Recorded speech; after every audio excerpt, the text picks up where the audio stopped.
로마서 5장 6, 7, 8절 245쪽입니다.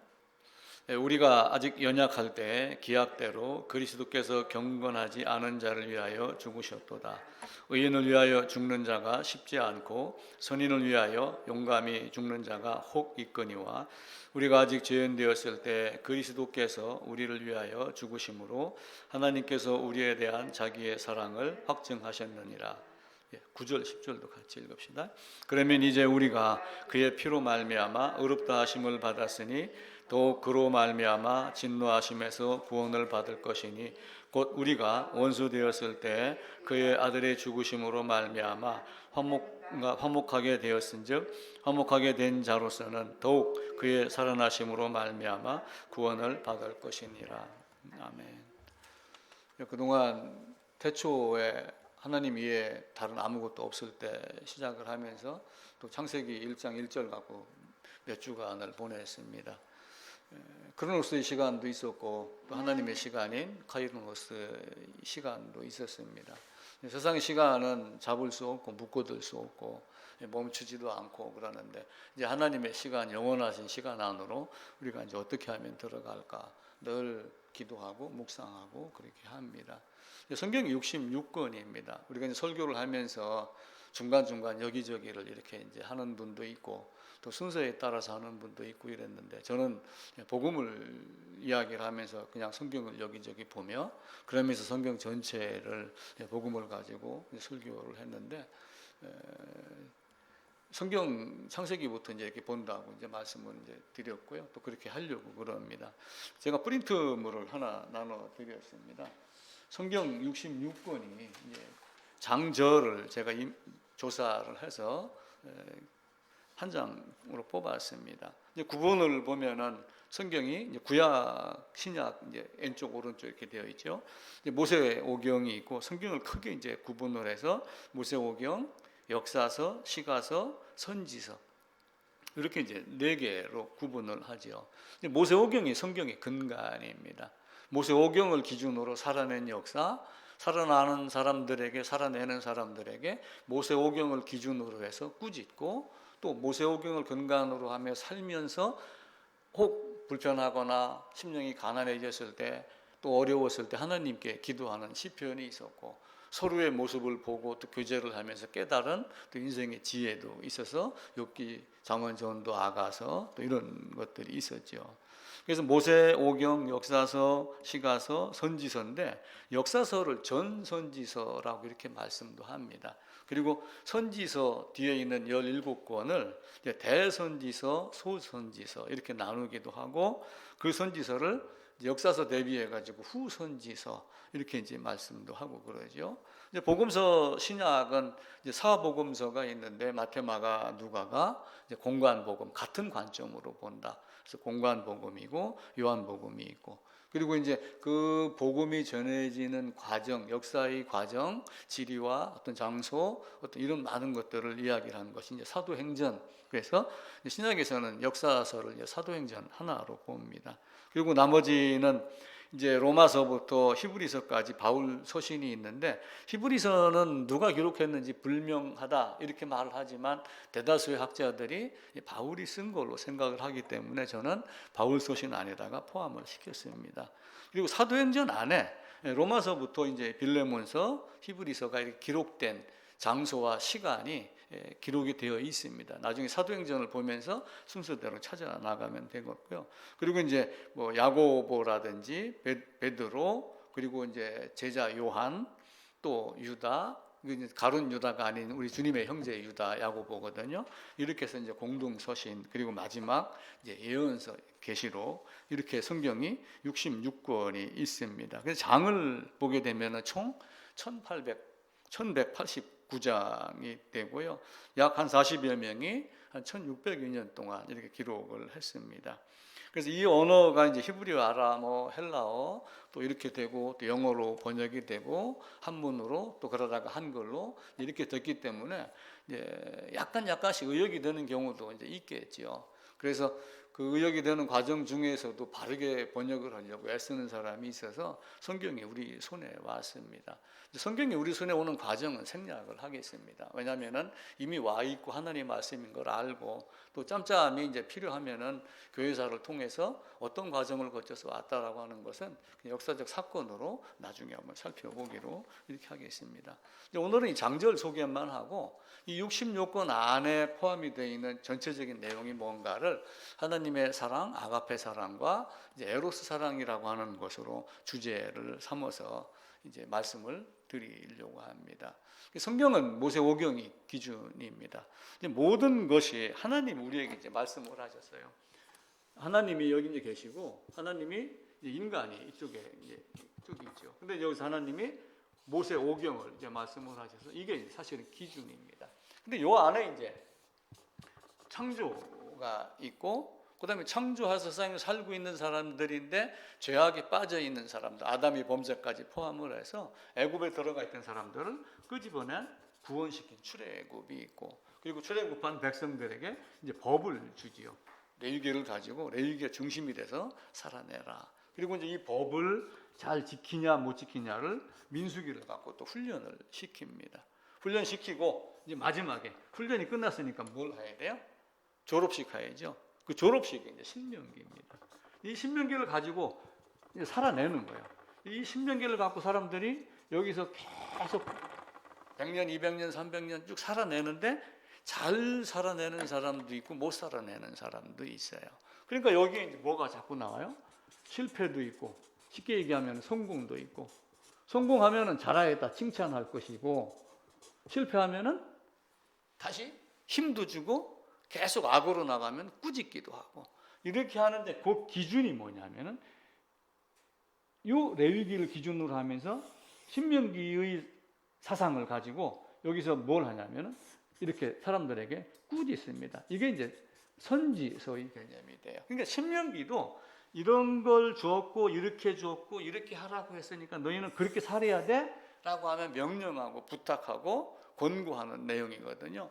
선지자들도 마찬가지로 결국은 하나님 말씀을 기준으로 너희가 살아내야 되는데 살아내지 못하는데 너희는 이렇게 살았는데 성경은 이렇게 요구한 거야 라고 하면서 A, B를 서로 대비시켜서 말씀을 하는 거예요. 그러면 이제 비교하기가 좋겠죠. 그렇게 놓고 이 안에 살면서 하나님 감사합니다. 하나님 나 실패했습니다. 이렇게 하며 시편 고백도 하고 또 이제 여기 있는 사람끼리 이렇게 보니까 야 우리는 이렇게 살아야 되겠어. 이렇게 지혜롭게 살면 좋아. 라고 하는 이런 것들을 욥기, 잠언, 전도서 이렇게 만들어낸 게 성경이죠. 근데 이제 그 기준이 뭐라고 그랬어요? 모세 오경입니다. 그래서 예전부터는 구약의 시대에 모세 오경만 성경으로 본 거예요, 사실은. 근데 이걸 기준으로 살아낸 역사, 이걸 기준으로 살아낸 역사 속에 사람들에게 훈계하고 꾸짖고 하는 것.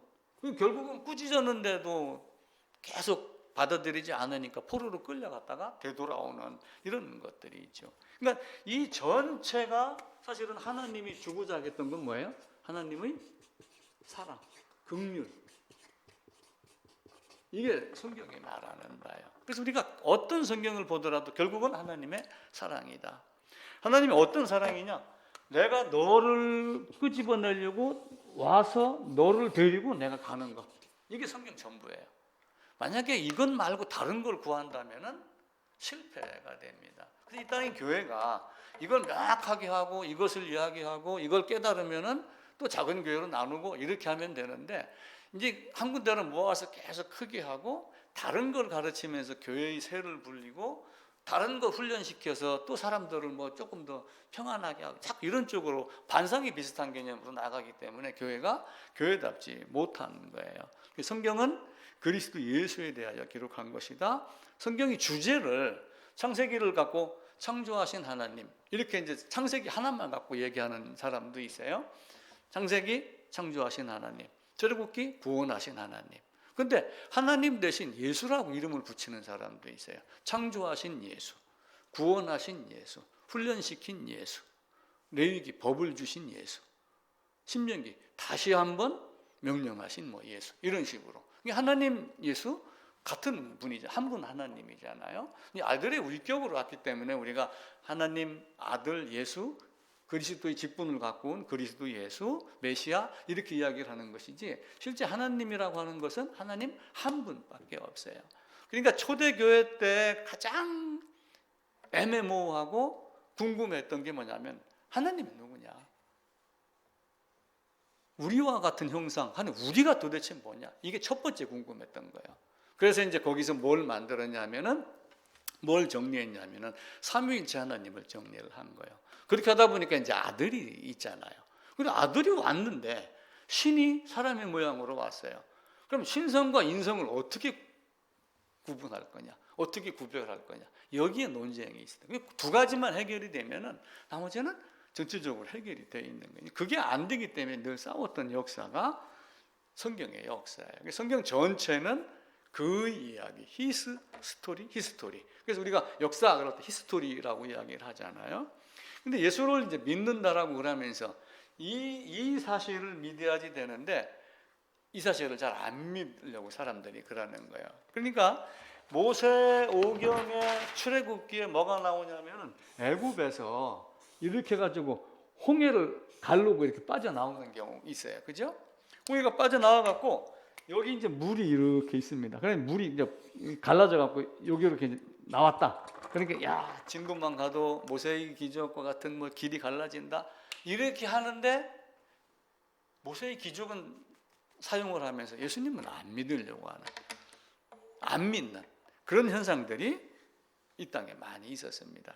그래서 예수님께서도 말씀을 하셔요. 요한복음 5장에 가면은 모세를 믿었다면 나를 믿었으리니. 그러니까 많은 사람들이 야, 모세의 기적을 보러 가자라고 해가지고 남해안이나 서해안으로 섬 구경을 가면은 사실은 예수를 알아야 되는 거예요. 근데 예수는 모르는데 이적은 궁금한 거야. 그래서 그게 모세의 기적이었어? 앰뷸런스만 지나가도 차가 이렇게 갈라지면 모세의 기적이 일어났다. 신문 기사에 그렇게 나와요. 근데 예수님은 모세를 믿었으면 나를 믿는데 나를 믿지 않는 것은 사실은 모세도 믿지 못하는 거예요. 말로만 그렇게 하는 것이지. 그의 글도 믿지 아니하면서 어찌 나를 믿겠느냐 이렇게 말하죠. 그래서 모세오경은 뭘 가르치냐 하면은 궁극적으로는 뭐 창조도 있고 출애굽도 있고 다 있지만 모세오경의 중심은 레위기라고 그랬어요. 레위기. 레위기에서는 뭘 가르쳤어요? 제사를 가르쳤어요. 출애굽기에서 성막을 만들어 놓고 성막을 통해서 어떻게 지성소로 나가는가라고 하는 제사, 의식,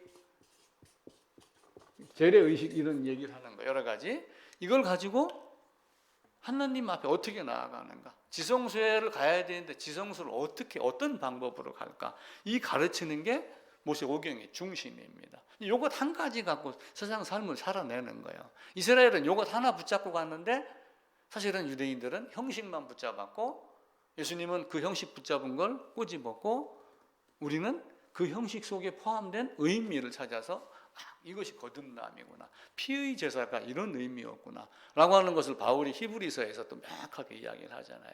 옛날에는 양과 염소의 피로 이렇게 했는데 지금은 단번에 내가 자기를 들여 이렇게 너희 죄를 없앴다라고 하는 것. 그러니까 레위기 제사를 드리면서 머리에 안수하고 짐승의 머리에다 안수한다고 그랬죠. 짐승의 머리에다 안수하면 뭘 하는 거예요? 죄를 고하죠. 모든 불의와 모든 죄를 넘겨줍니다. 어떤 죄를 넘겨줘요? 죄를 세기 시작을 하면 10,000가지, 20,000가지, 1억가지 끝없이 나와요. 그래서 뭘 넘겨주는 거예요? 죄인 자체를 넘겨주는 거예요. 나무를 옮기는 거는 감나무 열매를 따갖고 옮기는 게 아니라 나무를 뽑아서 뿌리채 뽑아갖고 나무 자체를 옮겨야지 옮겨가는 것이지 가지 잘라서 옮긴다고 옮겨가는 게 아니에요. 젖붙임 이건 또 다른 비유의 차원이거든요. 그러니까 살아있는 재물의 머리 위에다가 두 손 얹고 안수하면서 예수 안으로 들어가는 것. 이걸 가르치는 거예요. 신약에서 어떻게 예수 안으로 들어갔다 말하지 않지만 구약을 보면서 그걸 깨닫는 거예요. 그런데 사실은 가르쳤어요. 누구를 통해서? 세례자 요한을 통해서. 예수님이 세례자 요한을 찾아가가지고 사실은 자, 내 머리에 안수해라. 그리고 세례를 받은 거예요. 그 세례를 지금의 교회가 하는 세례와 같은 형태로 받아들이면 안 돼요. 세례는 죄를 씻음이라고 하는 개념이거든요. 그럼 어떻게 씻는가라고 하는 거예요. 마지막 제사장, 마지막 선지자, 세례자 요한이 모든 백성의 모든 불의와 모든 죄를 누구에게 넘겨준 거예요? 예수님에게 넘겨준 거예요. 이것 한 가지만 명확하게 알면은 구약에서 제사와 의식으로 번제단 앞에서 죽이고 그리고 피를 갖고 지성소 안으로 들어간 것, 이러면 성경 해결이 사실은 다 된 거예요. 더 이상 가르칠 것이 없어요. 왜냐하면 이거를 하기 위해서 물론 가르칠 게 있죠. 왜 그러냐면은 땅을 파고 기둥을 세웠다고 해봅시다. 그럼 여기다가 구덩이를 파고 기둥을 세웠는데 잔잔한 흙을 시멘트를 넣어갖고 꽉 다져줘야죠. 그렇게 안 하면 무너지겠죠.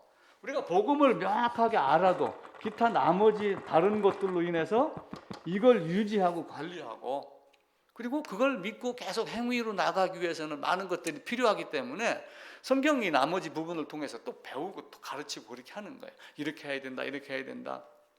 이걸 더 깊게 하려면 뭐 기도도 해야 된다, 이런 걸 가르치는 거거든요. 근데 이게 안 되기 때문에 문제가 생기는 거예요. 그래서 그 재물이 머리에다가 안수하고 죄인을 넘겨주고 하는 것 속에 뭐가 있어요? 성막에 들어갈 때 죄인이 뭘 끌고 들어가냐면은 여기다가 양을 한 마리 이렇게 끌고 들어갑니다. 양을 한 마리 끌고 성막의 문 안으로 딱 들어가서 번제단 앞에 섭니다. 여기서 손을 얹고 이렇게 안수를 해요. 그러면 어떻게 된다고 그러죠?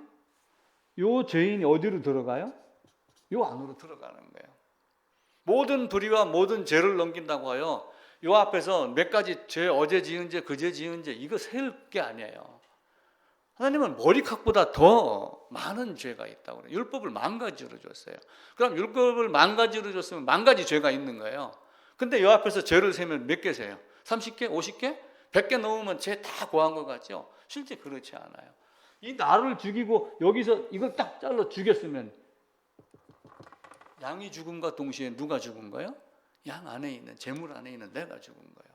근데 실제는 죽지 않았는데 죽은 걸 보게 하는 게 그게 믿음이라고 하는 도구를 통해서 우리에게 가르쳐 주는 거예요. 이런 걸 깨닫는 것이 사실은 자의식이라고 지난주에 말씀을 드린 거예요. 그러니까 자의식은 여기서 이제 뭘 갖고 들어가요? 피를 갖고 이 지성소 안으로 들어가야죠. 근데 내가 양을 끌고 번제단 앞에 가서 피를 지성소 안에 뿌려야 될 사람인가 아닌가를 생각하는 능력이 뭐냐면은 자의식이라고 하는 거예요. 쉽게 얘기하면 자의식으로 설명을 하죠. 자의식은 뭐냐면 내가 누구인가를 살피는 거예요. 근데 내가 누구인가를 살필 때 김관식을 살핍니다. 김관식이라는 사람이 김관식의 속을 살펴요. 그러면 속에 있는 나와 겉으로 살펴지고 생각하는 나와 같을까요? 틀릴까요?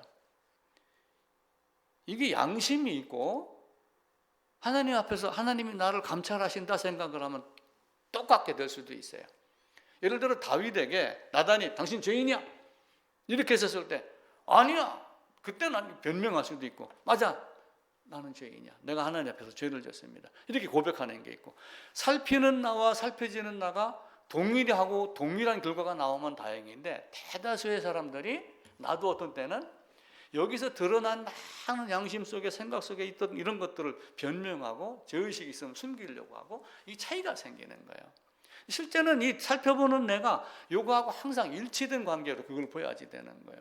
근데 이스라엘 백성은 우리는 요게 일치가 됐었을 때 요와 요 일치가 됐었을 때 나는 그런 사람입니다 고백을 하는 거고, 이스라엘 사람들은 나는 율법을 지켰잖아요, 나는 6월절 절기 지켰잖아요, 나는 주일 지켰잖아요, 이렇게 하면서 밖에서 사는 거와 이거하고 다 이퀄이라 놓지 아니하고 다른 삶을 그냥 포장하며 사는 삶, 꾸미는 것, 이런 것들이 있기 때문에 문제가 생기는 거예요. 이런 갭을 어떻게 할 거냐, 고백할 거냐, 숨길 거냐. 근데 고백하는 것이 사실이겠죠. 근데 그 고백이 다른 사람하고 못하면은 하나님 앞에서 고백을 하는 거예요. 하나님, 나 참 이렇습니다. 너무 부끄러워서 형제들하고 자매들하고 교제할 때 내놓지 못하지만 이렇습니다. 근데 나단은 신하들이 있는 장소에서 나단 선지자가 다윗 왕, 만왕의 왕의 모습인 다윗 앞에 나가가지고 이야기를 했었을 때 1대1로 했겠어요? 신하들도 지켜봤겠죠. 대통령이 어디 움직이면 경호원이 붙어요, 안 붙어요? 항상 붙어 있죠. 다윗왕도 마찬가지입니다. 그 가톨릭에서 고해성사 한다고 조그만 방 안에서 신부하고 둘이서 밀담 주고받듯이 이런 개념이 아니라 선지자 나단은 당신이 그 사람이야 라고 하는 걸 주위의 사람들이 다 들었겠어요? 못 들었겠어요? 다 알지요. 그럼에도 불구하고 나는 그렇습니다 라고 고백을 했단 말이에요. 그러니까 들여다보는 나와 살펴지는 내가 항상 일치가 돼야 되는데, 또 하나의 문제는 살피는 나, 들여다보는 내가 과연 내가 살피려고 하는 그 기준이 맞느냐라고 하는 거예요. 성경은 어떻게 이야기를 해요? 레위기의 법을 쭉 보고 예수님이 말씀한 걸 보면은 대접이 겉과 대접이 속, 그죠? 회칠한 무덤과 같이 겉은 아름답게 꾸미는데 그렇지 않은 모습, 이걸 갖고 따지는, 그걸 기준은 뭐예요? 하나님의 말씀이에요. 그러니까 살펴지는 나를 보기 위한 살피는 나, 이렇게 들여다보는 나는 무엇을 기준으로 하냐면은 나는 아담이 우선이기 때문에 하나님의 형상과 나의 형상, 하나님의 형상, 하나님의 말씀 앞에서 지금 내가 나를 살펴보는 이 기준이 맞는가 안 맞는가를 먼저 확실하게 설정을 해야지 돼요. 그게 된다면은 그 다음부터는 냉철하게 하나님 말씀에 비교해 보니 나는 잘못된 거야. 하나님 말씀에 비춰서 보니 나는 내가 나를 봐도 이건 잘못된 거야 라고 하고 들여다보는 내가 고백을 해야지 되는 거야. 그렇게 됐었을 때 하나님이 그것을 치료해 줍니다. 발가벗은 임금님이라고 나오잖아요. 안데르센 동화인가 어디에 보면은 아무것도 없는 옷감 짜는 흉내만 내고 옷 입혔다 하고 벌거벗겨 놨는데도 왕은 벗었는 거야. 벗었는데 쑥은 거예요. 저놈들은 안 보겠지, 안 보이겠지. 저기 있는 사람들은 어떻게 해요? 왕이니까 벌거벗은 걸 보면서도 벌거벗은 소리를 못하는 거야. 권력 아래서. 이렇게 이중성을 갖고 있는 거예요. 그때 누가 한마디 하죠? 아이가 한마디예요. 그래서 어린아이가 내게 오는 것을 금하지 말라라고 하는 그 말의 의미는 요만한 아이들을 이야기를 하는 게 아니에요. 꾸밈과 숨김과 거짓과 뭐 이런 것이 없는, 그냥 있는 그대로 드러내는 그 순수한 마음을 어린아이로 표현을 한 거란 말이에요. 그래서 아이들이 임금님 벌거벗었네 이렇게 얘기하는 순간 임금도 깜짝 놀랐고, 권력의 비율을 맞추기 위해서 주위에서 맞아 임금님 옷 아름다워 라고 했던 이 사람도 거기서 고백을 하고, 그러니까 우리는 그 아이와 같은 마음으로 들여다보는 나, 살피는 내가 하나님 말씀대로 내가 했느냐 안 했느냐, 이걸 보야지 되는 거예요. 유대인들의 왕입니다. 이제 이렇게 살피는 예수님이 이제 왕으로 오신 거예요. 왕으로 왔는데 와서 보니까 어떻게 했어요? 요한복음에 바로 시작을 하면서 성전을 뒤엎었잖아요. 하나님이 레위기로 말씀을 줬어요. 레위기로 말씀을 주고 이 법대로 너희가 살아야지 라고 했는데 성막을 만들어 놓고 돈 장사를 한 거예요. 성막을 만들어 놓고 엉뚱한 짓을 한 거예요. 이때 제사장이 하나가 있었어요. 제사장이 하나가 있었는데 성막이 있는, 유월절 성전이 있는, 예루살렘 성전이 있는 그 앞에 누구누구 제사장의 가족의 가게 뭐 이런 간판이 있었답니다. 그러니까 이왕이면 거기 가서 살려고 그러죠. 그죠? 만약에 이 앞에 문재인 대통령의 가족의 가게입니다라고 저는 적어놨으면 시의원, 도의원들은 다 여기 와서 사겠죠. 옆집 안 가고. 그래서 사람들은 거기로 가는 거예요. 그리고 그 간판을 걸어놓고 제사장이 뭐래요? 재물이 좋다 안 좋다 판단을 한단 말이에요. 재물이 안 좋아 그럼 어떻게 하게 돼요? 새 재물을 갖고 와야지 돼요. 유월절 제사를 드릴 때 출애굽하기 전에 양을 며칠 전부터 데려다가 지켜봤어요. 흠이 있는 재물인가 흠이 없는 재물인가. 갔다 올래? 여기서 좀 더 주고 살래? 그럼 어떻게 해야 돼요? 여기서 부산 갔다 오는데 10만 원 드는데 7만 원만 내. 그럼 여기서 사겠죠. 그렇게 배를 불렸던 거예요. 율법을 주고 율법대로 살으라고 그러는데 율법의 형식만 지키고 알맹이가 없었던 거예요. 그러니까 우리의 왕이 되소서 했을 때 예수님은 왕으로 세우려고 했을 때 그걸 피하여 다른 데로 가셨습니다. 또 예수님이 그렇게 성전을 뒤엎으니까 유대인들도 저는 우리의 왕이 될 수가 없어 이렇게 거부를 했죠. 근데 빌라도는 어떻게 했어요? 예수님을 십자가에 못 박으라 내주고, 그리고 십자가 위에다가 유대인의 왕 이렇게 적은 거예요. 유대인의 왕. 그러니까 십자가 위에다가 유대인의 왕이라고 딱 적어놓았는데, 이제 여기 이제 사람들이 많이 있습니다.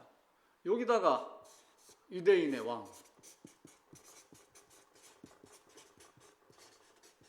예수님이 이렇게 이제 있어요. 유대인의 왕 이렇게 이제 해놓은 거예요. 근데 여기서 제사장들 이런 사람들이 여기서 쭉 보다가 왜 우리 유대인의 왕이야? 자칭 유대인의 왕으로 써달라 이렇게 이야기를 한 거예요. 근데 빌라도가 뭐라고 그랬어요? 나는 나의 쓸 것을 썼다 이렇게 하면서 예수는 유대인의 왕이다 이렇게 한 거예요.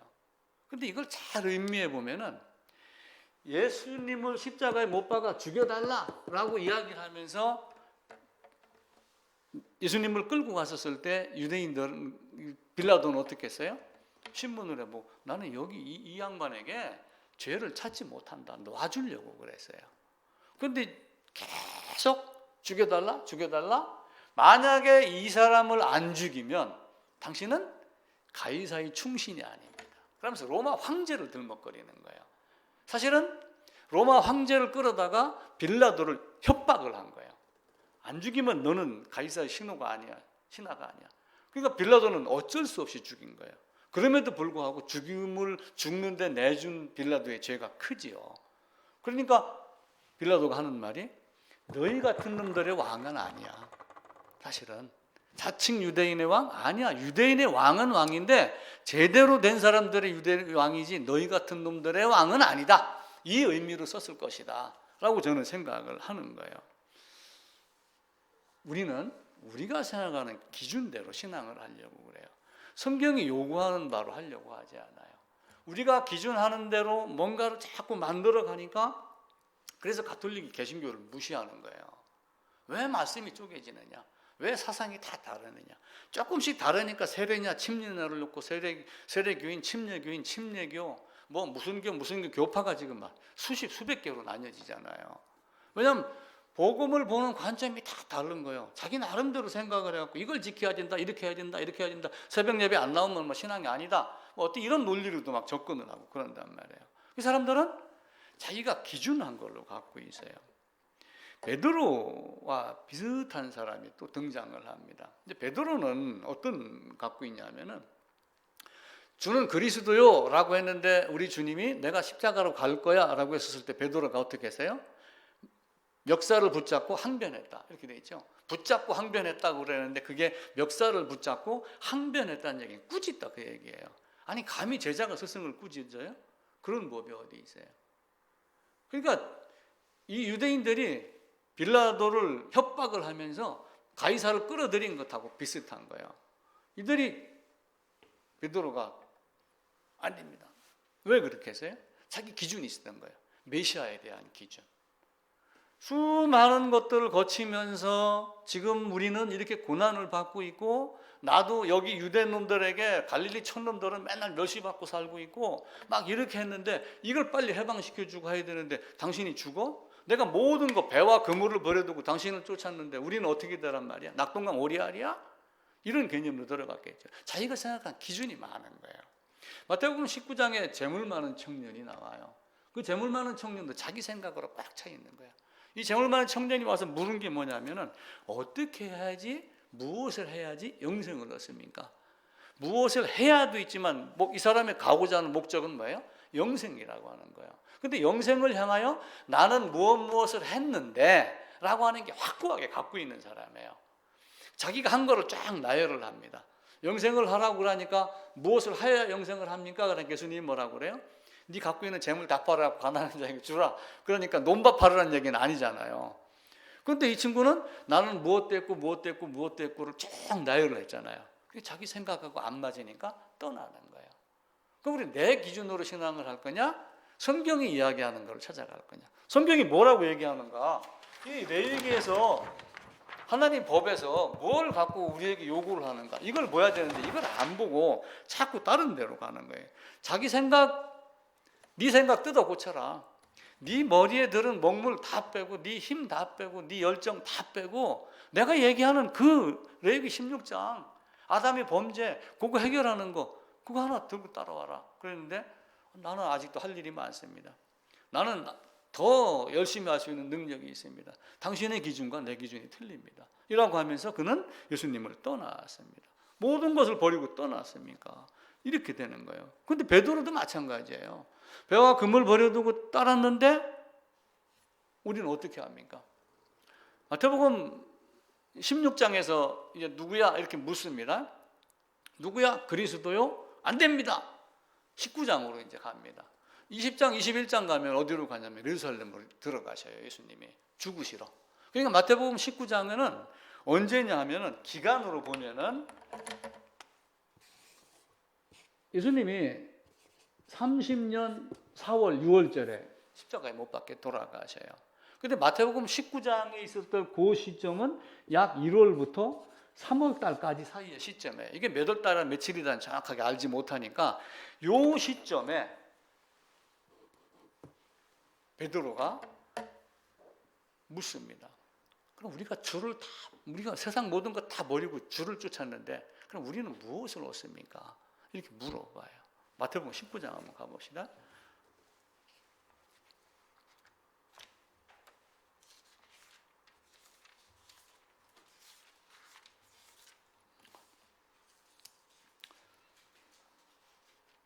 재물 많은 청년이 이제 떠나고 나서 27절입니다. 이에 베드로가 대답하여 이르되 보소서 우리가 모든 것을 버리고 주를 따라 싸우는데 그런즉 우리가 무엇을 얻으리이까? 아니 이 청년 마냥 열심히 했는데 이것도 하고 저것도 하고 재물 팔아서 넘기락하고 청년은 근심하며 떠났어요. 그럼 우리는 모든 걸 다 버리고 떠났는데 저 친구는 이런 것 저런 것 했지만 우리는 모든 것 다 버리고 떠났는데 무엇을 얻습니까? 이 얘기를 하니까 어떻게 해요? 28절 내가 진실로 너에게 이르노니 세상이 새롭게 되어 인자가 자기 영광 보좌에 앉을 때 나를 따르는 너희도 12보좌에 앉아 이스라엘 12지파를 심판하리라. 그럼 어떻게 된다는 얘기예요? 새 예루살렘에 가서 우리 주님과 함께 영광의 보좌 옆에서 큰 권세를 얻는 걸 이야기를 해요. 근데 이걸 깨달았어요? 못 깨달았어요? 못 깨달은 거예요. 이 말을 했었을 때 베드로가 아무 대답한 기록이 없어요. 그리고 이들은 결국 가가지고 주님이 가겠다니까 내가 죽을지언정 주를 버리지 않겠습니다. 이렇게 해놓고 너 예수님 따랐던 사람이지? 했을 때 부인하고 저주하며 부인하고 주님이 살아나실 걸 얘기했는데도 무덤까지 가보고도 믿지 아니하고 기이 여기고 집으로 돌아갔고 이게 이 당시의 베드로의 모습이었어요. 예수님은 이적 베풀면서 자기를 위해 제자들을 위해 사용하지 않았어요. 결국은 뭐예요? 훗날 영생의 복음이 무언가 그 영생을 주시기 위해서 자기가 가야 할 길을 간 거예요. 근데 세상 사람들은 모든 것을 버리고 떠났다는 베드로나 제자들은 다른 데 마음이 가 있었던 거예요. 그러니까 자기를 살피는 나와 살펴지는 내가 사실은 하나님 말씀에 비교해서 맞지 않았었죠.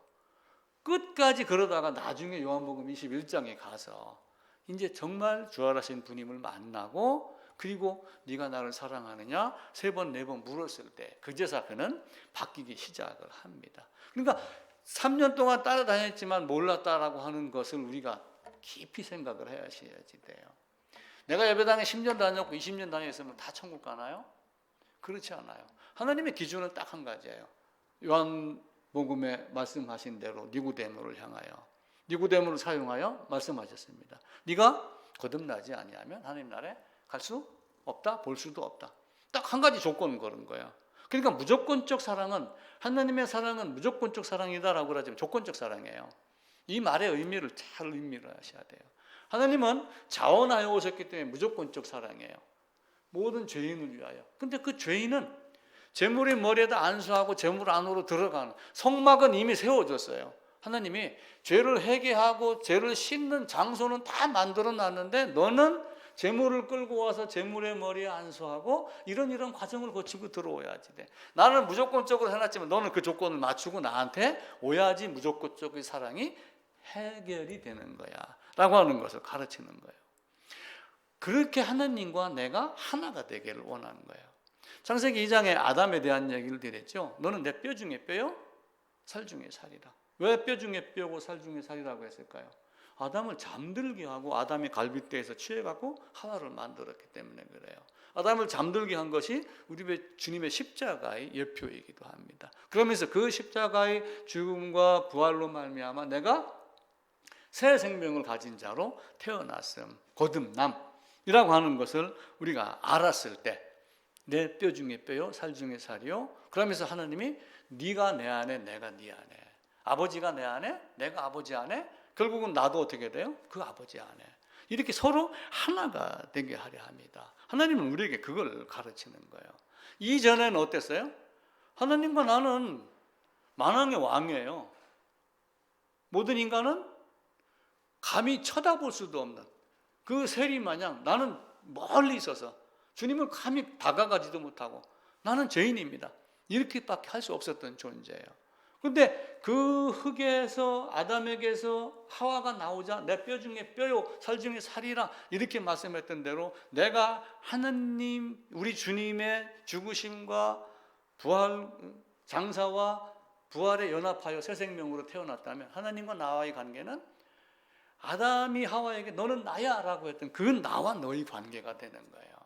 지나가다 만났던 어떤 사람, 그 사람 너? 당신? 나? 이런 관계가 아니라 둘이 절대로 끊어질 수 없는 관계, 다른 것으로 대체할 수 없는 관계, 그 관계가 되는 게 하나님이 우리에게 요구하는 너와 나의 관계예요. 그래서 내가 너를 위하여, 내 너를 위하여 라고 하는 그 내, 너, 내가 우리 안에서 온전히 이루어졌었을 때, 그러니까 사람들은 자꾸 우리가 나는 작은 교회당 다니면서 세례받 교인 되고 뭐 좀 알고 그러면 나는 작은 예수다 이렇게 말하는 목사들도 있어요. 바꿔 얘기하면은 나는 작은 예수일까요? 아닐까요? 작은 예수가 될 수가 없어요. 자, 그 말을 다른 말로 바꿔볼게요. 예수는 누구예요? 삼위일체 하나님 우리가 알죠. 예수님은 하나님이에요. 나는 작은 예수다라고 말하는 것은 나는 작은 하나님이다 이렇게 말하는 거하고 똑같은 의미예요. 바꿔 얘기하면은 단어의 의미상으로 넘어가면은 우리는 작은 예수다 소리를 하면 절대로 안 됩니다. 하나님과 나는 거듭난 이후에 내 뼈 중에 뼈요 살 중에 살이라 했을 때 너와 나와는 이전에 등급이 있는 것이 아니라 지금은 거의 대등한 관계야. 이런 동급은 아니에요. 그래도 창조주와 피조물의 관계이지만 서로 유일무이하게 다른 것으로 대체될 수 없는 존재. 너와 나는 이런 신랑과 신부의 관계야. 이 모습이에요. 아니 신부가 예식장에 들어가서 신랑 친구들 왔는데 신랑을 안 쳐다보고 신랑 친구 쳐다보는 사람이 있어요?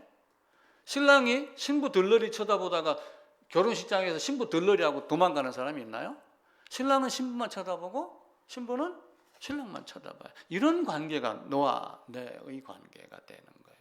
그걸 하게 하려고 우리 주님이 오신 것을 성경 전체에서 가르치는 거예요. 특히 바울은 때가 참에 오셨다, 기약이 이르러 오셨다. 예수님 자신도 승천하실 기약이 다가오매 예루살렘으로 올라가기 시작하셨다. 그럼 승천하실 기약에 맞추어서 어떻게 해요?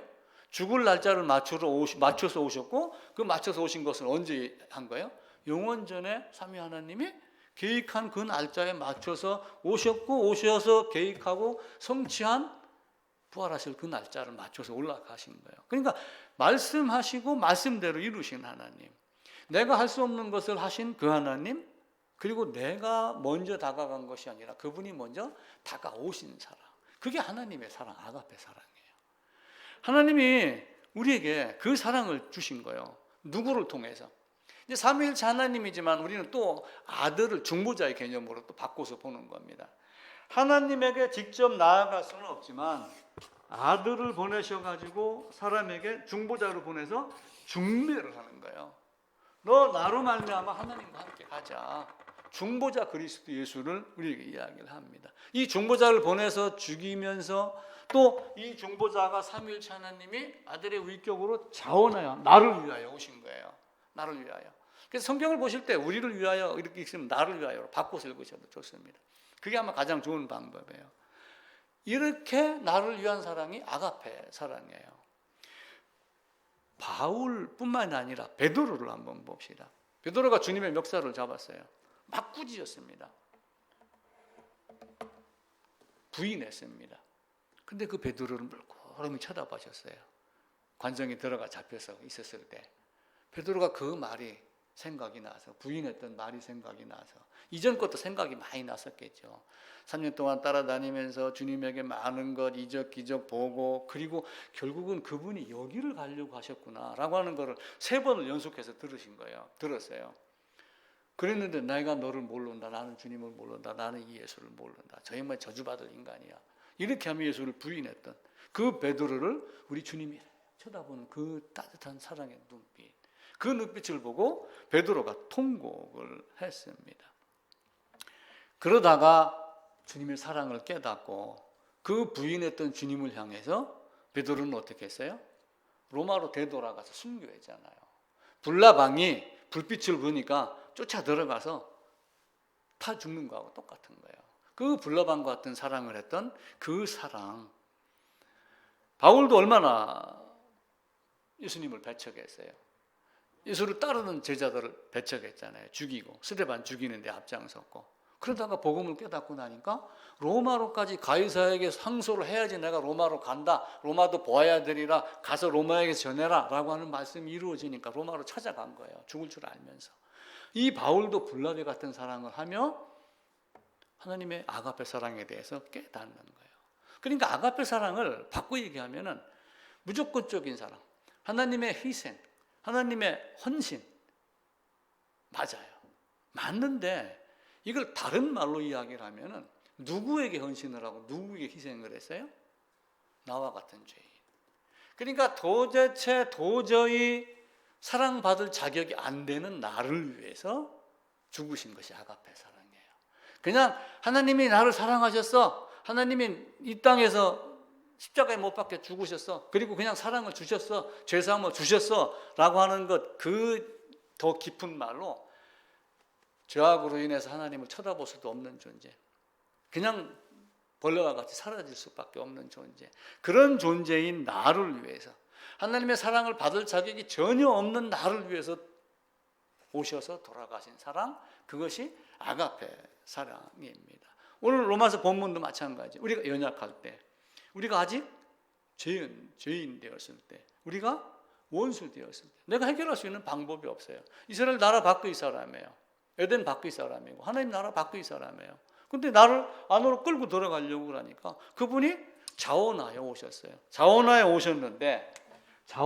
오셨는데 이 십자가의 길은 쉬웠어요, 어려웠어요? 가기 싫으신 거예요. 참 묘하죠. 오시긴 오셨는데 여길 가기가 힘든 거예요. 왜냐하면 육신을 입고 있잖아요. 저 고통을 어떻게 당해? 만약에 여러분 맹장 걸렸어요. 맹장 잘라내야 됩니다. 마취를 하니까 우리가 즐겁게 병원에 가죠. 어쩌고 얘기하다가 주사방을 들어가면 자기도 모르고 깨어나고 회복실에 있어요. 근데 옛날에 침으로 마취하는 경우도 있었다. 그 전에 자, 배 잽니다. 먼저 이렇게 놓고 째기 시작을 한다고 해보세요. 이 뽑을 때 마취 안 하고 뽑으면 그 통증 어떻게 했어요? 우리 주님은 생 사람을 잡는 살인 전문가들. 어떻게 하면 최악의 고통을 주고 오래 끌면서 고통받다 죽게 하고. 십자가의 높이가 굉장히 우리는 높은 걸로 생각을 하거든요. 근데 역사적 그 자료에 보게 되면은 갈보리 언덕이라고 하는 것 자체는 높습니다. 다른 지형보다. 근데 이 십자가는 요 시체를, 요 사람을 때로는 한 50cm 정도의 높이에다가 매달기도 한다고 그래요. 왜 그러냐면은 이놈이 살인을 해서 살인한 자를 죽이는 거예요. 로마의 형법에 따라서 살인 당한 자의 가족이 여기 와 있잖아요. 쫓아 올라가고 주먹으로 안에 때릴 수 있는 기회가 있게 하는 거예요. 쉽게 얘기를 하면은. 그러니까 막대기 저 위에 손 안 다니다가 죽이는 개념이 아니래요. 이만큼만 띄워놓는 거예요. 지나가다 툭 칠 수도 있겠죠. 생사람 잡는 거잖아요. 못 박죠. 못이 이런 못이라고 그랬잖아요. 이런 못. 이 못이 여기를 뚫고 들어간다고 바늘이 아니잖아요. 여기 가기가 힘드셨던 거예요. 하나님, 여기 가기 정말 힘듭니다. 그래서 능동적 의미의 수동적 순종이라고 그렇게 이야기를 하는 거예요. 능동적으로 자원해 오셨는데 이 고통이 힘들어요. 그래도 내 뜻대로 말고 내가 아버지의 뜻대로 여기를 갔습니다 라고 이렇게 보는 거예요. 그래서 하나님이 그렇게 나를 사랑하신 그 사랑을 내가 알면은 하나님을 사랑할 수 있어요, 없어요? 사랑할 수밖에 없는 거예요, 하나님을. 그래서 바울은 목숨을 던지기까지 그걸 한 거예요. 그냥 어딜 가든 간에 거부하면 좋아, 난 다른 사람 찾으러 갈 거야. 지금과 같이 이렇게 말뚝박고 이렇게 하지 않은 거예요. 참 안타까운 모습이었죠. 내가 한번 말씀드렸던가요? 내 모교회가 있던 포항에 장로님을 한 2, 3주 전에 한번 만났어요. 그분이 저한테 그 얘기를 하더라고요. 목사님, 난 월급쟁이 아닌 목사를 한번 만나고 싶습니다. 그래서 사례비 안 받는 목사가 어디 있어요? 내가 이제 웃으면서 그랬죠. 근데 그런 개념 말고 월급쟁이 아닌 목사를 한번 만나고 싶습니다.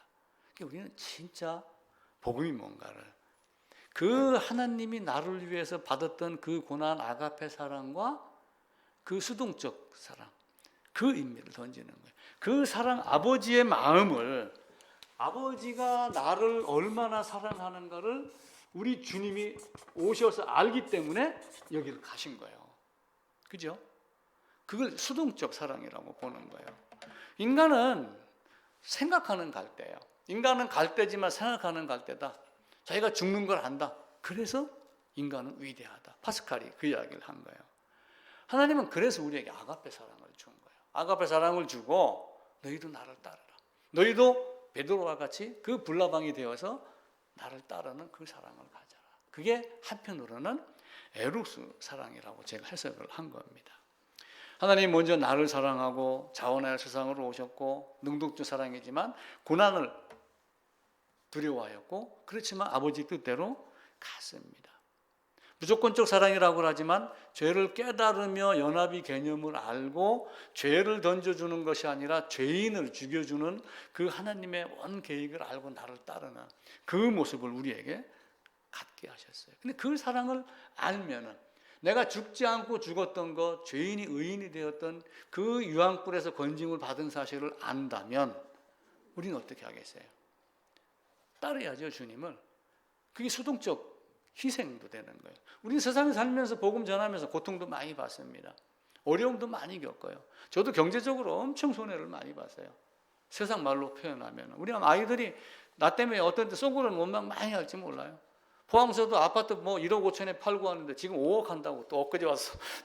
그 장로님이 와가지고 목사님 그 아파트 지금 5억 합니다. 그 시골 동네 1억 5천만 원짜리가 5억 됐대요.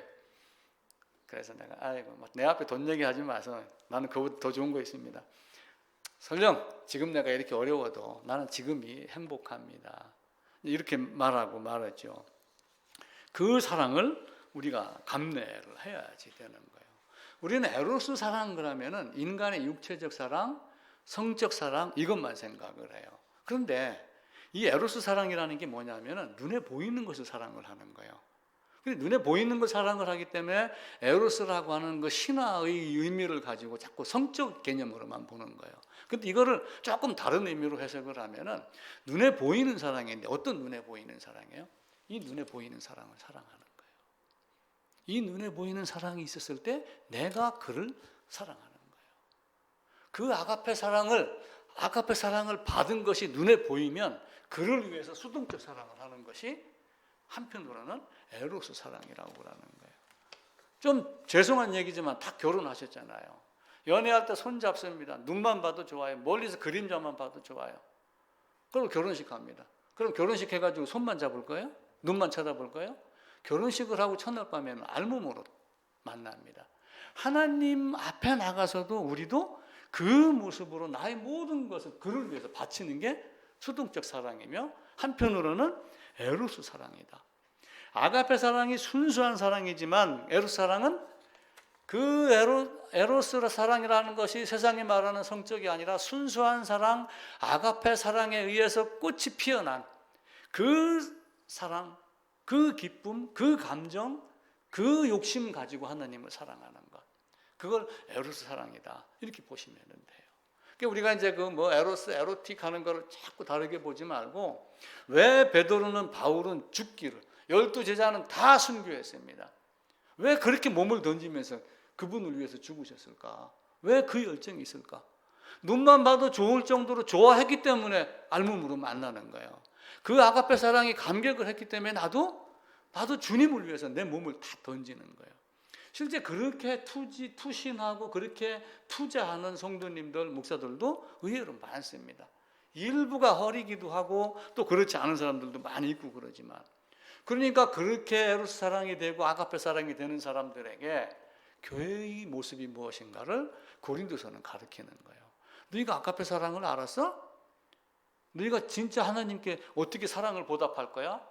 사랑은 오래 참고 사랑은 시기하지 아니하고, 이렇게 하면서 고린도 13장에서 사랑에 대한 이야기를 하는 거예요. 그러니까 그냥 형제끼리 뭐 교회에서 뭐 형제님, 자매님, 집사님 뭐 이렇게 한다고 사랑이 아니라, 하나님이 나를 사랑하신 그 아가페 능동적 의미로 오신, 그리고 수동적으로 고난을 겪으면서도 자원하여 가신 그 사랑을 알았으면 우리도 다른 형제를 위해서, 다른 자매를 위해서 인내하고 참고 이렇게 하는 것이 좋지 못한, 바르다 이렇게 보는 거예요. 그러니까 아가페 사랑은 어떤 사랑이냐면은, 하나님이 그러잖아요. 사람이 나를 사랑한 사람만 사랑하면 그 사랑이 진짜 사랑이에요? 가짜 사랑이에요? 아니, 그건 가짜 사랑입니다.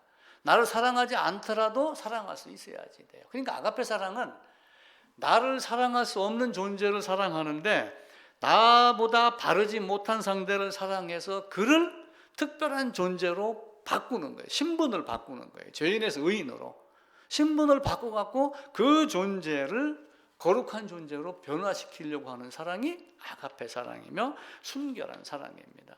하나님이 원수를 사랑하라 그랬어요. 그럼 원수 사랑은 어떻게 해요? 살인하는 사랑하라 그 얘기예요? 살인하는 사람은 어떻게 사랑해요? 사랑할 수 없어요. 저는 사랑 못합니다. 그런데 단지 말씀의 의미로 보면은 그 살인한 자를 사랑해서 그 사람을 바꾸라 그 얘기예요. 원수를 사랑하라는 의미는.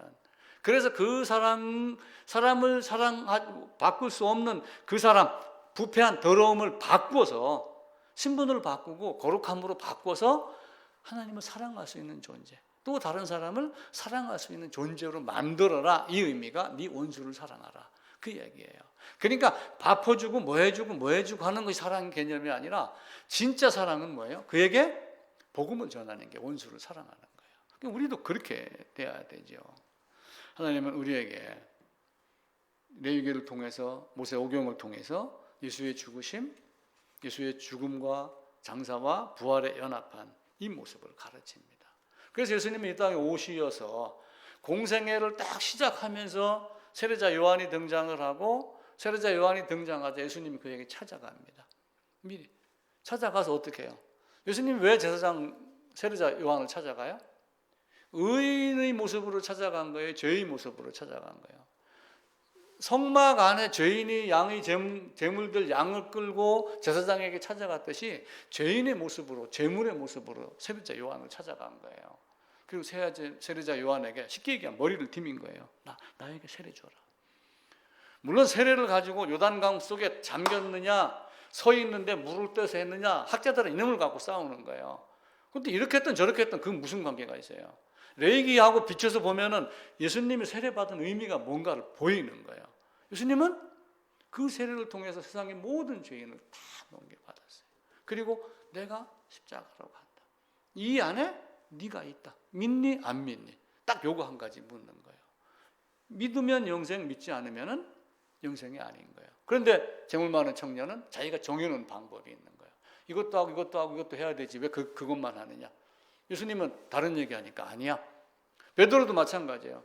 주는 그리스도요 라고 했는데 내가 죽을 거야 그러니까 어떻게 돼요? 안 돼.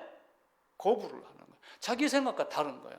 우리는 우리의 생각을 다 버리고 하나님이 우리에게 말씀하셨던 그 말씀의 기준, 성경 66권에 있는 모세, 오경, 그리고 역사서, 그리고 시가서, 선지서 있는 그 내용 전체는 누구에게 대해 기록한 거예요? 요한복음에 있는 대로 모세가 내게 대해 기록했다. 성경이 내게 대해서 기록했다. 시편, 잠언 모든 다 누구에게 대해서 기록했어요? 나에 대해서 기록했다.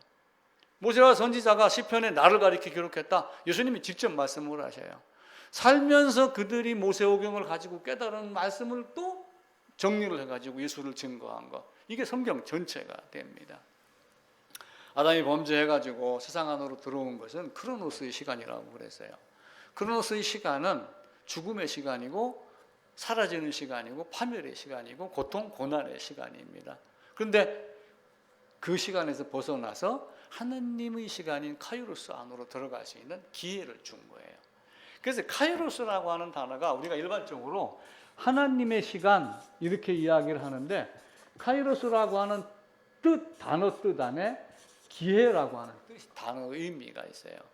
너희는 크로노스의 시간에서 벗어날 수 있는 기회가 있는 거예요. 어떤 기회를 통해 하나님의 시간인 카이로스의 시간 안으로 들어갈 수가 있는 거야.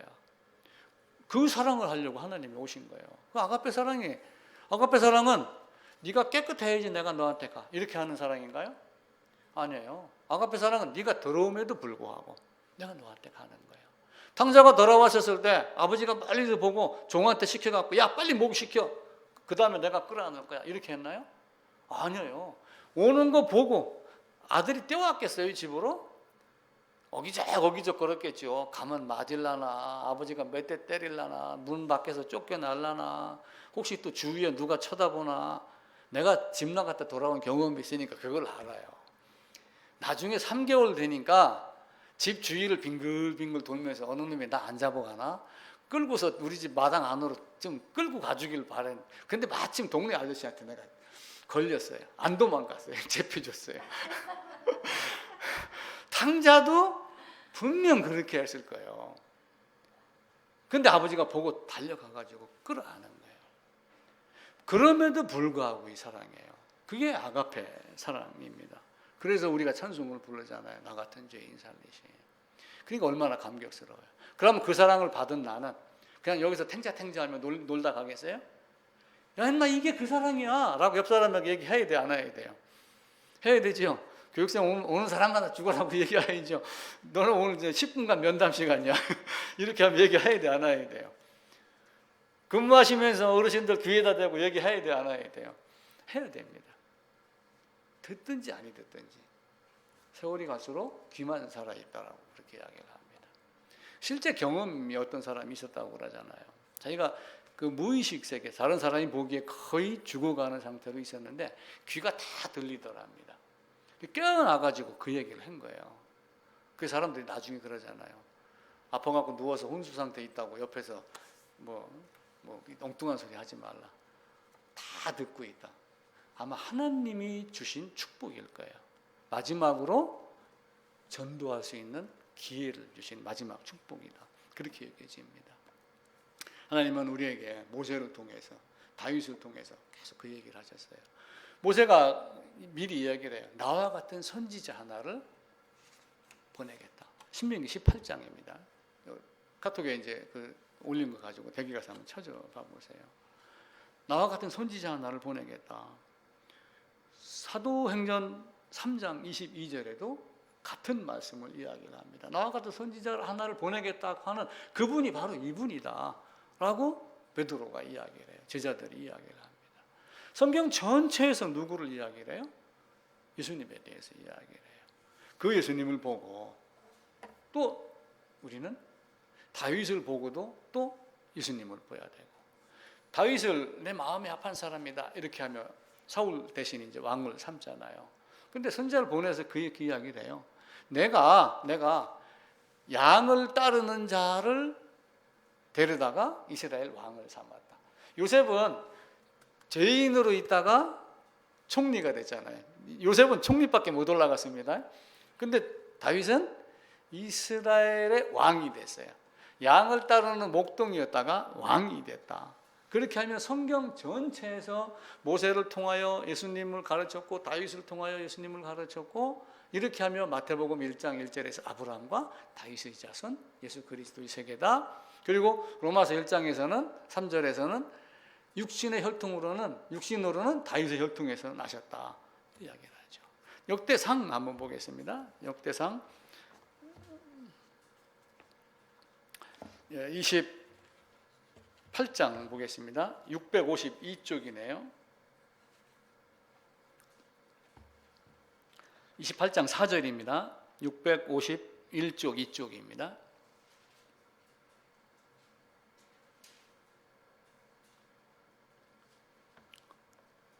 4절 같이 읽읍시다. 그러나 이스라엘 하나님 여호와께서 전에 나를 내 부친의 온 집에서 택하여 영원히 이스라엘 왕이 되게 하셨나니 곧 하나님이 유다 지파를 택하사 머리로 삼으시고 유다의 가문에서 내 부친의 집을 택하시고 내 부친의 아들 중에서 나를 기뻐하사 온 이스라엘의 왕을 삼으셨느니라. 이 내용이 어디에 들어가 있어요? 룻기 마지막에 들어가 있어요. 이새의 아들 다윗, 보아스 이야기 나오죠. 그러니까 아브라함부터 시작을 해가지고 이삭, 야곱, 그리고 다윗 나오기 전에 중간에 살몬, 보아스, 그리고 오벳, 이새, 다윗, 그리고 다윗의 후손으로 오신 예수.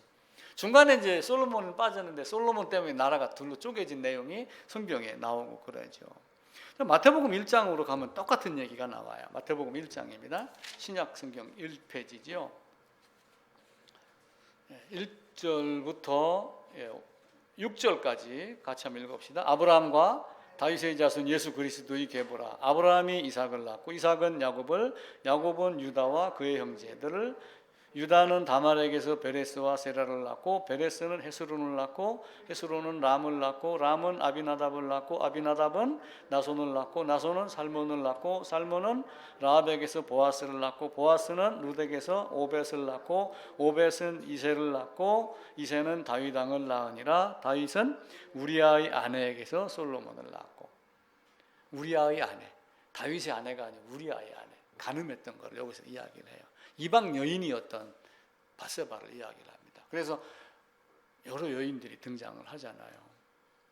이 내용이 또 룻기 마지막 4장 마지막 부분에 이 내용이 전체적으로 다 나옵니다. 이렇게 하면서 성경 전체가 모세 오경을 기준으로 하고 예수 그리스도의 나심 쭉 얘기하는 게 하나님의 법을 가지고 살고 그리고 재물과 그리고 다윗을 통해서 예수 그리스도로 오겠다라는 것을 성경 66권에서 다 말씀을 합니다. 우리가 이걸 정확하게 알고 하나님 앞에서 우리는 어떤 사람인가라고 하는 것.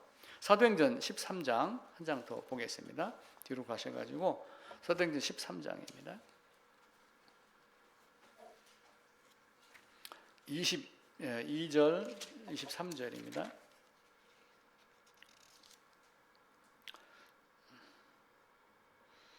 21절 사울 패하는 건 건너뛰고요. 22절부터 23절입니다.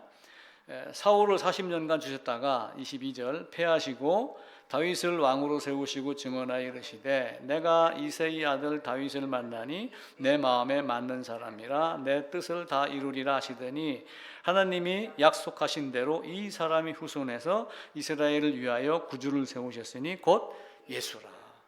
이렇게 하며 구약 전체의 흐름 중에서 아브라함, 이삭, 야곱 몇 사람을 쭉 거치다가 다윗으로 해서 예수 그리스도로, 그리고 예수 그리스도가 오셔서 죽고 장사되고 부활되고 그리고 승천하시고 제자들은 예수의 복음을 전하고, 이게 성경 전체의 내용입니다. 우리가 이것을 얘기할 수 있다는 것 행복입니다. 이것이 아닌 다른 것으로 이야기를 하면 불행입니다. 소돔성이 왜 멸망했죠? 소돔성이 멸망한 이유가 있어요. 소돔성 인구가 뭐 한 20몇만 명 된다는 말도 있어요. 20만 명, 30만 명. 왜 멸망했어요? 의인 10명이 없어서 망한 거예요. 죄인이 억수로 많아서 멸망했다고 보지 말고 의인 10명이 없어요. 나는 처음에 성경을 보면서 아브라함 탓을 했어요. 아브라함아, 5명, 4명까지 좀 내려가지 왜 10명에서 멈췄어? 40명, 50명, 40명, 30명, 20명 하다가 10명까지 했으면은 5명, 2명 막 이렇게 해야지. 왜 그렇게 안 했어? 저는 그런 원망. 근데 하나님 계획이 있었죠. 10명 해놓고 4사람을 꺼내기 위한. 인구가 수십억입니다. 노아 시대까지 약 창세 아담이 나오고 나서 한 1600여 년 동안 1600여 년 정도의 시간이 걸리는데, 인구를 계산을 하면은 한 가정이 3명씩인가 낳고 몇 살에 죽고 하는 거 계산을 하면은 60, 70억이 넘어요. 인구 수가. 노아 홍수 당시에 수학적 계산으로만 그래요. 그러면은 아니 그 60억, 70억이 되는 그 사람 중에 왜 방주를 그렇게 작게 졌어? 60억을 태우려면 방주를 100개를 만들어라, 200개를 만들어라, 500개를 만들어라 이렇게 하지 아니하고 왜 방주 한 개만 졌어? 갑자기 저는 그 생각이 들어갔어요. 그저께 가만히 생각하니까 태울 놈이 정해져 있잖아. 태울 사람이 8명밖에 없던 거예요. 그리고 8명을 살려내고서 그들이 먹을 거리가 되는 동물들하고 또 나머지 태어난 사람들을 위해서 짐승, 식물은 나중에 물 빠지면 살아나니까 그거면 충분해. 그 생각이 딱 들어가세요. 의인 10명이 없어서 멸망을 시켰고 노아가 방주 만드는 것은 태울 사람이 8명밖에 안 되기 때문에 그러는 거예요. 그리고 120년 동안 야 봐라, 내가 타고 갈 배야. 미리 가르쳐 줬잖아요. 그래도 배 안으로 뛰어들어오는 사람이 없었어요. 참 신기하죠. 세상에 예수의 복음을 얘기하면 다 알아듣고 난 예수님 따라갈 거야 이렇게 할 것 같죠. 지금은 더 힘들어요. 옛날보다. 옛날에는 그냥 먹고 살면 돼 이렇게 했고, 지금은 다른 거 쳐다보는 게 너무 많은 거야. 너무 세상이 좋아요. 지금과 같은 시간에 예수 믿은 우리는 진짜 똑똑한 사람들이에요. 복된 사람들이에요. 진짜 행복입니다. 세상 인구가 10억이면 종교가 10억 개라는 말이 있어요.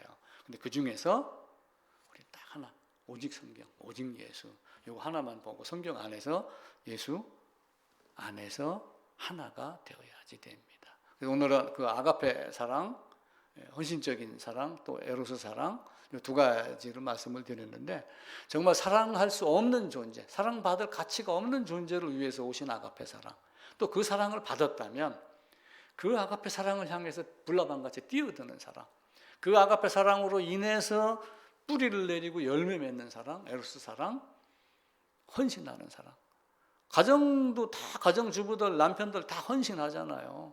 자식 낳고 결혼하고 그랬으니까 자식 위해서 먹을 거 안 먹고, 옛날에 다 먹을 거 안 먹고 그랬어요. 보릿고개 시절에는 엄마들은 밥 안 먹었다고 그래요. 엄마 왜 밥 안 먹어? 그럼 대답이 뭐였어요? 나는 부엌에서 먹었어. 다 옛날 다 그렇게 했어요. 지금은 어떻게 해요? 같이 먹으면서 열심히 살잖아요. 자기 입을 거 덜 입고. 이렇게 하는 게 사실은 우리가 얘기하는 에로스 사랑이 아니라 그렇게 헌신하는 사랑. 우리가 이제 그 사랑을 꼭 살아냅시다.